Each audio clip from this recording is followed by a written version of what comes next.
Machine learning, AI, data science, ये कहाँ काम आती है, कैसे काम आती है, किस लिए काम आती है, ये सब हम लोग जानते हैं, राइट। और यार है भी ये काफ़ी कमाल की टेक्नोलॉजीज़। और हमारे कुछ ऐप्स जैसे कि social media, specially social media guys, उसके बारे में तो आप लोग जानते ही हो, और वो इसके बिना चल ही नहीं सकता, राइट। और हाँ, अगर आपको इस चीज़ को समझना है तो हमने एक वीडियो पहले करी थी सोशल मीडिया पे, उसका मैं आई बटन में लिंक डाल दूँगा। अगर आपने वो वीडियो नहीं देखी तो वो जाके जरूर चेकआउट कर लेना, वो बहुत इंपॉर्टेंट वीडियो खासकर आपके लिए।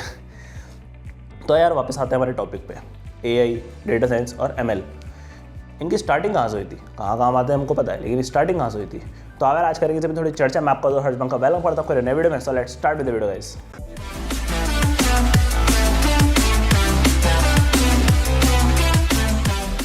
ये बात है वर्ल्ड वॉर 2 की, जब जर्मनी नाजी जर्मनी के नाम से जाना जाता था, यानी अराउंड 1933 टू 1945 की। अच्छा मुझे एक बात बताओ, अगर किसी देश को वॉर जीतनी है तो उनको क्या चाहिए?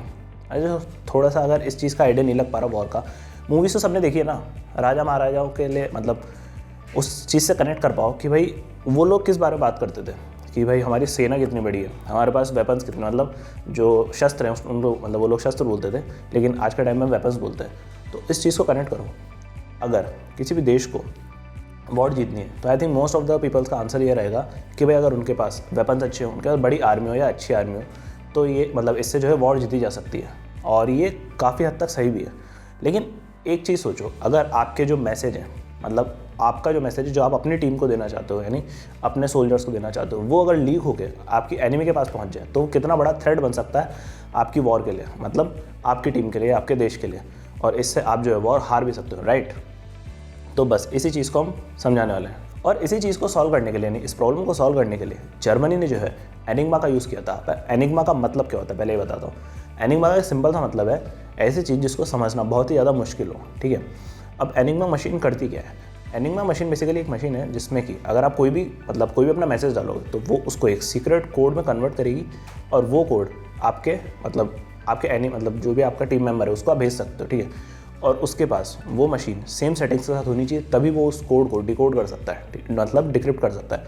अब इसका एग्जांपल लेते हैं, ठीक है। जैसे मान लो आपको मैसेज भेजना है, go on the right side.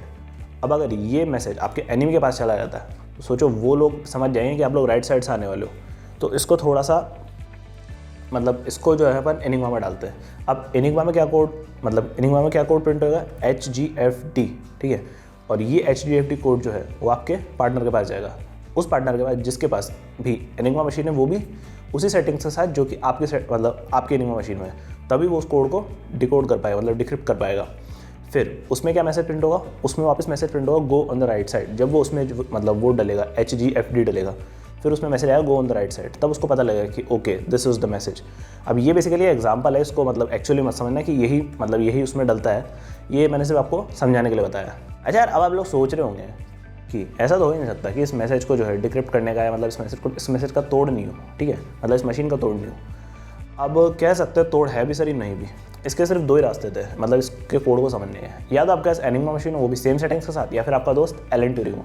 अब भैया एलन ट्यूरिंग ये कौन है, ये सोच रहे थे ना। एलन मैथिसन ट्यूरिंग, ये एक मैथमेटिशियन थे जो कि कैम्ब्रिज यूनिवर्सिटी में पढ़ाते थे। और ये बात है वर्ल्ड वॉर 2 की, जब सारे देश जो है एनिग्मा का तोड़ ढूंढ रहे थे, और अगर इस मशीन का तोड़ मिल जाता तो ये वॉर के लिए एंड साबित हो सकता था।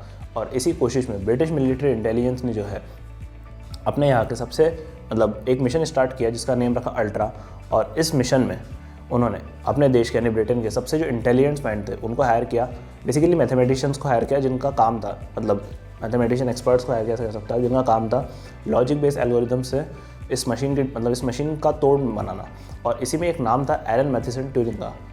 एलन ट्यूरिंग के पास काम था मतलब इसके जो एनिग्मा के जो कोड है उसको डिक्रिप्ट करने का, या ऐसा कुछ बनाने का जो कि इसके कोड्स को डिक्रिप्ट कर सके। और इसी के लिए उन्होंने एक मशीन बनाई जिसका नाम था बॉम्ब, ईयर 1939 में। अब यार ये बॉम्ब कोई असली वाला बॉम्ब नहीं है, मतलब इसलिए मशीन ही फोड़ दो, नहीं, बॉम्ब एक मशीन का नाम था BOMBE, ओके। तो उन्होंने मशीन बनाई, और ये मशीन बेसिकली एक इलेक्ट्रोमैकेनिकल मशीन थी जो कि एक साथ कई एनिग्मा कोड्स को डिक्रिप्ट कर सकती थी।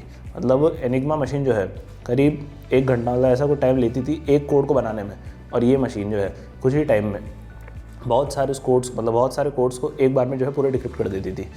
और यार सिर्फ इस मशीन को यूज़ करके अगर हम मतलब जो एनिग्मा कोड्स उसको डिक्रिप्ट करने जाए तो वो ऑलमोस्ट इम्पॉसिबल था। ये हो पाया जर्मन्स की सिर्फ एक आदत की वजह से, जो थी एक्चुअली में कि वो अपने हर मैसेज के पीछे एक नेम लिखते थे, हील हिटलर।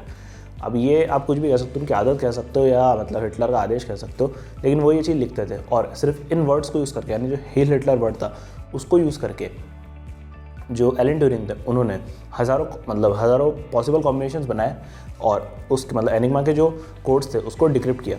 और यार इसी तरीके से इस तरीके से कह सकते हो आप वर्ल्ड वॉर 2 को रोका गया, क्योंकि अब जर्मनी की कोई भी इन्फॉर्मेशन सीक्रेट नहीं थी। मतलब जो पहले सीक्रेट हुआ करती थी, अब वो सीक्रेट मैसेजेस नहीं थे। ब्रिटेन जो है उनके सारे मैसेजेस पढ़ सकता था और अगले ही साल मतलब जब उनको ये स्पेसिफाई हो गया कि बॉम्ब मशीन काम किए, तो उन्होंने 1 साल बाद ही जो बॉम्ब मशीन के डॉक्यूमेंट्स हैं वो अमेरिका को पास कर दिए, मतलब अमेरिका को सेंड कर दी। और फिर अमेरिका ने भी सेम बॉम्ब मशीन बना ली और अब जो है दोनों ही देश जो थे वो जर्मनी के जो मैसेज थे मतलब सीक्रेट मैसेज उसको डिक्रिप्ट कर सकते थे। और इसी तरीके से काफ़ी सारे अटैक्स को रोका गया और वर्ल्ड वॉर 2 का एंड हो गया। खैर क्या कभी सोचा था एक मैथमेटिशियन जो है वो एक वॉर हीरो ही बन सकता है। और यार बस फिर क्या था, यहीं से जो है AI ML डेटा साइंस इनकी शुरुआत हुई। और हाँ, जो लोग ये बोलते हैं कि भाई मैथ्स क्या काम आती है, तब तो शायद आपको आइडिया लगेगा, मतलब पता लगी हो या आपको आपका जवाब मिल गया होगा कि भाई मैथ्स क्या काम आती है। और यार आपको ये जानकर हैरानी होगी कि इतना तेज़ दिमाग होने के बावजूद भी इन्होंने सुसाइड किया था एक मेंटल प्रेशर में। और मेंटल प्रेशर क्या था कि इतना तेज़ दिमाग होने के बावजूद भी ये उस चीज़ को हैंडल नहीं कर पाया। एक्चुअली इनकी शादी एक जॉन क्लैर्क नाम की लड़की से हुई थी। ये उन्हीं के साथ मतलब कैम्ब्रिज में जो है मैथमेटिक्स की टीचर थी, मैथमेटिक्स पढ़ाती थी और ये उनके साथ अल्ट्रा मिशन में भी थी। अब आप सोचोगे भैया प्यार हो गया तो शादी होगी, इसमें दिक्कत क्या है, राइट? दिक्कत कुछ भी नहीं है, शादी हो गई, लेकिन उसके थोड़े टाइम बाद इनका डिवोर्स हो गया। एक्चुअली ये थे गे और इन्होंने उस चीज़ को बाद में एक्सेप्ट किया और उनसे डिवोर्स ले लिया। अब ये भी कह सकते हो सही भी है गलत भी, मतलब गे थे तो शादी क्यों करी, लेकिन यार अपनी अपनी मजबूरी होती है, अपने अपने पर्सनल थॉट्स होते हैं, हम किसी को जज नहीं कर सकते।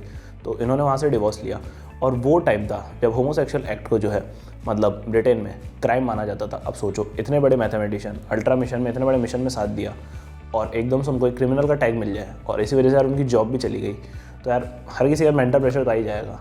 और इनकी एक आदत थी कि रोज़ रात को सोते वक्त जो है एक एप्पल खाते थे और यही उनकी मौत का कारण भी बना, क्योंकि उनके जो एप्पल था उस पर साइनाइड मिला था, तो उसको सुसाइड डिक्लेयर करके मतलब सुसाइड बोल दिया गया।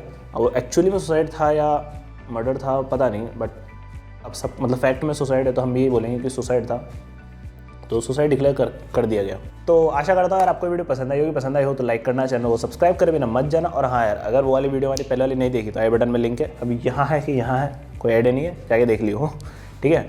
और हम मिलेंगे वीडियो, तब तक के लिए टाटा बाय बाय।